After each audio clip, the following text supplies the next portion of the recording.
All right, up here where the potted plants are all hanging out, doing some thinking and some reorganizing, and yeah. Basic gist here is that we have this existing, hoop house, greenhouse structure with no plastic on it. We've got some of this deer fence and a lot of shade cloth, landscape fabric type stuff.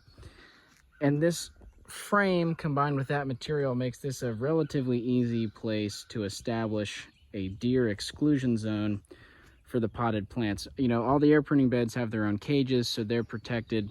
Potted plants are not. And we have really high deer pressure on this site. There's deer all over the place. I haven't experienced them eating any of my seedlings, but I also have not given them the opportunity because I just got here and I've had everything fenced since I got in. I know that some of the other members of the group have planted hazelnuts and a few other shrubs out in the landscape, and deer have hit them pretty hard, so they've resorted to fencing most things. And so that is basically what I'm trying to work on here, is how do I have a fenced in area.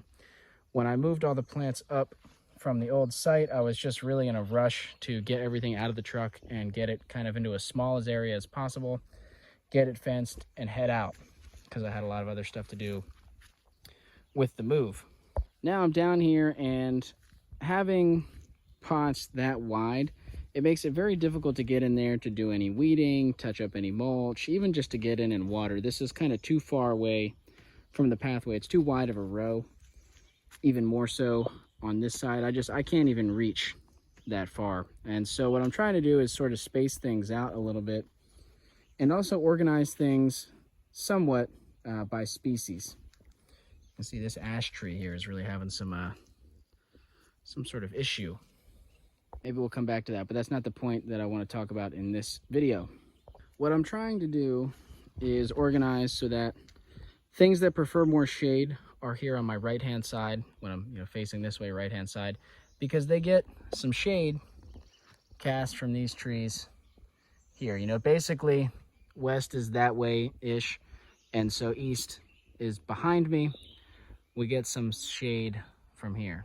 These trees kind of shade us from the southern light. Now on this side we get more sun, especially as the growing season, the sun is approaching. Right now it's May, so we're getting closer to the highest point in the sky, right, which would be in June. You can see we're kind of peak afternoon heat here. It's about 2:30, right? So getting into the hottest time of the afternoon. Shade right here, sun right there. And I'm trying to decide how much space, first of all, how wide do I want the road to be? This is still a little bit on the wider side here. I'm trying to go roughly 3 of these larger pots back. You can see the smaller pots, sometimes I'm doubling them up. That feels reasonable. I don't want to go any wider. I might even want to go narrower, but I don't want to have to extend this way super long. I think I might have to just bite the bullet and do it. I don't want to reset up the entire fence. I'm okay with maybe having to add a section, extend a little bit this way, but I think ultimately to have the spacing I want, we'll see how it pans out the rest of the afternoon. I mean, you guys will see in about a minute, and it's going to take me about the rest of the afternoon to get this all figured out. Just real quick on the shade, there's some stuff that I think is going to be fine no matter how much shade it gets. So for example, a hickory seedling like this is not going to care when it's at this age whether it gets sun or shade.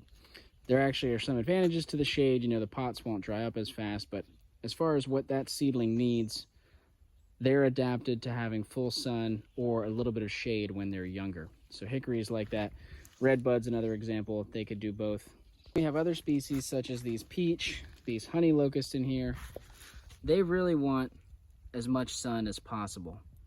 They'll be healthier the more sun they can get. Sycamore, another example. I have seen all of these seedlings growing in the shade for their first year. It won't kill them to grow in the shade, but kind of the conventional common advice is that some of these earlier successional full sun loving species really do better in the sun. I have some of these apples and pears in here. Another example of trees that really want full blast sun to experience the most health. Red maple is another example. I think they're really going to prefer the sun, although I'm sure a little bit of shade, they'll be okay. Black walnuts as well.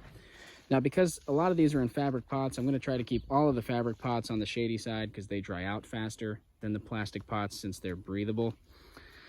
I'm also trying to consider things such as, here we have spice bush.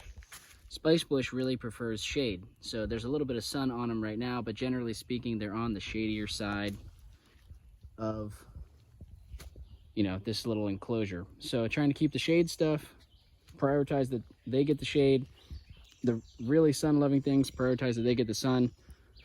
And then I might have a middle row of stuff that likes the sun, but, you know, it's okay if they get a little bit of shade. And also smaller plastic pots. I'm going to kind of focus on this middle row because, again, the smaller pot, smaller volume of soil will dry out faster than some of the larger ones. So none of these are hard rules. As you can see, I have a lot of smaller pots over here. Again, that might not be the final placement, but just trying to get this area figured out. I'm also thinking some of these plastic crates with, you know, like willow cuttings and stuff, I might decide to move some of these out to the air printing bed locations. And I've also got to deal with some of these black walnuts are getting so tall they're actually poking through the fence. You know, do I want to move them so that they're further in away from the fence, or leave it? Things to consider. This is how we're looking, more or less. I'm feeling pretty good about this organization. The pathways are still a wee bit narrow, but I think definitely enough room to walk through here without bumping on things. Bring the hose down right all the way to the end. I did have to extend a little bit this way and a little bit that way. I had a little bit of extra fence on this spool, so we'll see. I'm gonna try to get this fence wrapped up here before it gets dark or rains. Might actually rain tonight. And if I have to add a little bit of extra fence, I'll just grab some of this shade cloth, string it up on the shady side where it's not really gonna add a whole lot of shade anyway. And yeah, I think we're looking pretty good here. Got all the fabric pots in one section. Kind of have the black walnuts in the middle. I'm thinking about maybe the plan with some of these larger black walnuts in these pots is to graft them. Although I don't know if I want to graft them this year or next year. Anyway, that's about that. I've got a few more seeds to plant. Really not a whole lot left at this point. Planted some more persimmons and pawpaw seeds today. The last of my seed in the fridge, with the exception of, I have a tub full of American holly berries. The berries have seeds in them. I don't really know how to process those. I got to do some research. I'm going to check out the Woody Plant Seed Manual. It's usually my first go-to when it comes to propagating a new species from seed. It's a document the Forest Service puts out. And I've got some seeds for some various varieties of interesting and somewhat hardy citrus that a friend gave me. They're really small seeds. Probably going to get them started in little pots, or maybe one of those trays or something. And then at that point, I have no more tree seed in storage except for black locust and honey locust, which still don't know what I'm going to do about those. Ideally, I'd like to grow those in the ground. I've got a few more of these plastic onion crates, produce crates, that are holding a bunch of books right now. I'm going to get those moved onto my bookshelf, and then that'll free up some of those. So I could plop some locust seeds in some more of those crates, but ultimately that won't hold very many. I'd like to get quite a few trees going. So we'll see. I might be able to clear a spot in the ground. That'll probably be a separate video.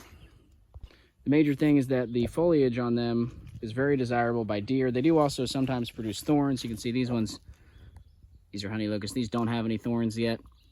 So, you know, deer could definitely come along and munch on these. But it feels good. The nursery is pretty much set up. We're almost through the spring push. I'd like to obviously do some mowing of the grass up here, at least a pathway on my approach to the nursery. But yeah, we're looking good. All the beds are going, as you guys have seen probably in some other videos recently. All the air printing beds are going. Almost done planting seed. That is pretty much just watering and beginning the process of collecting seed again, right? So mulberries are about to come in. You know, the wild plums are going to come in. All the summer crops, black cherries. Have to have places for those. Those seeds can get stored in the fridge if need be, or they can get planted out immediately. It just depends on how much bed space you have and your preference. When that happens, I'll make a video on it for sure. Keeping up with weeding, always a thing this time of year. Definitely want to be doing some more cleanup up here. You can see there's a lot of pots, trash, stuff in the way. I also feel like it'd be nice to have some flowers up here. That's another thing I might do. Is there's a lot of these pots with, I have no idea what kind of soil is in them. These are just abandoned. I guess the soil that was used by the previous nursery owner years ago. No idea what's in it, but I think for, you know, there's already some flowers of some sort here. Some people might consider that a weed. And yeah, so I might start a bunch of flowers in these pots. It'd be nice to have some stuff blooming up here, I think. Maybe a few tomatoes. At this point, I'm really just kind of procrastinating. I don't feel like dealing with the fence, but I need to get it wrapped up because I'm tired, ready to be done for the day. And like I said, the dark and maybe the rain is coming, although I don't think we're going to get much significant rain. Tonight, we got some yesterday, which was good. Oh, one last thing I do want to mention. I've talked about this before. With these crates, it's very important to have gaps in between them. Let's see if I can find the example right here. If I zoom in, see that white nub? That's a root from these elderberries that poked through and was trying to root into the next container. Now that one, I might have to go in and snip that. I'm not sure if it'll get air pruned or not. There is some space. Maybe I should also shift this bed over. But you get the gist. If you don't have spaces, they'll root into each other. It's not the end of the world, but certainly not ideal when it comes time to separate the plants later on. It's very hard to separate them without damaging the roots.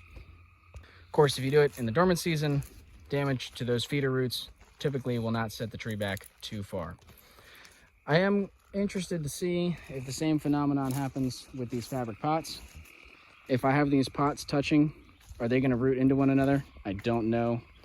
Don't have any experience with these, so it's going to be interesting. And I also came in, I didn't have these set up on top of anything. I figured the landscape fabric would be enough to keep roots from poking through into the soil, but there are holes in this fabric, and I lifted up some of these beds and there was tons of roots. They hadn't poked through the fabric yet, but they were going crazy under the bottom of these crates. So I feel like having a little air pocket will help that air pruning action be a little bit more effective. Got them all propped up now on some wood. All right, well, it might be hard to really pick up the fence here on the video. Kind of blends in, but it's up. Definitely ain't bulletproof, as you might say. And there's no gate, so I just kind of got to lift up and crawl in. But we can add a gate later on. We can kind of snug this up later on. This is a huge improvement from where we were at the beginning of the afternoon. Things are organized. I've got clean walkways now. Did some weeding in here. Got the fence wrapped around. I can actually reach every single pot. This feels really good. So getting very close, the nursery, to being fully set up for the season. I would say we're pretty much there, rolling into the point in time where we kind of just do warm season maintenance. I've got a few extra pots here. These are going to go down by the house. Most of those potted plants got potted up this year. These are some that were actually in these pots last year, so I suspect they might be ready for the larger pots. And I think I'm just going to stick those down by the house, kind of as an experiment to see what the deer pressure is like by the house. You know, do any of these pots get nibbled on down there? I'm kind of just curious. Eventually, another thing I'll need to do is actually get labels on all of these pots, but again, that can come at any point during the growing season. While they've got leaves on, I know what they are. All these, you know, some of the air pruning beds, leaves are not enough because I want to remember what seed went into what bed, you know, of the black walnut, which black walnut seed source was in each bed.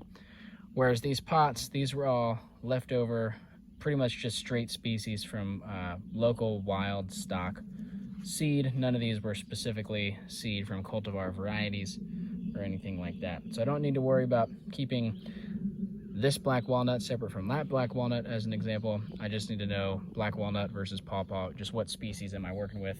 And as long as they've got leaves on in here, we can totally tell what's what. So we'll get some labels on. Might want to come in here and top off. Some of these pots could use a little bit extra mulch. I can see soil in some of them. So lots of little things to work on. I'm gonna bring some of these pots down by the house. I've got some mint, some of these raspberries and stuff. Not those, just mint, raspberry, This is called Corsican mint. I don't think it's actually a true mint, but it smells like mint. It's very low growing ground cover. I think it's pretty cool. So bring those down to the house.